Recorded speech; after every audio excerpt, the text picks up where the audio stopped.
गरमी एवढी वाढली आहे की रात्रीचा स्वयंपाक झाला की बिल्डिंगमधल्या बायका वरती टेरेसवर बसायला येतात हवेला. तर आज मला जरा उशीर झाला होता म्हणून मी मग खिचडीच बनवायचं ठरवलं.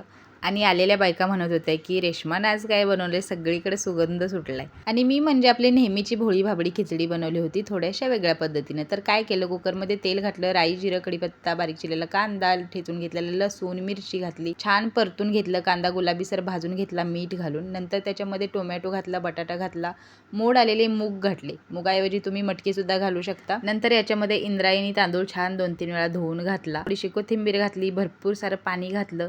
लो फ्लेमवरती आपल्याला 2 ते 3 शिट्ट्या करून घ्यायच्या आहेत, लो फ्लेमवरती बरं का. एकदम भारी खिचडी तयार होते. कुकरचा प्रेशर संपूर्णपणे निघून गेला की मग झाकण काढायचं. आपण स्वतः हवा घालवायची नाही. आणि बघू शकता मस्त अशी खिचडी आपली तयार आहे. आणि कितीही गरमी असू दे, खिचडी गरम गरम खाण्यातच मजा आहे. सोबत लोणचं, पापड, थोडंसं तूप घालायचं मी विसरले. तुम्ही पण टेस्ट करा, नाहीतर घरी बनवा.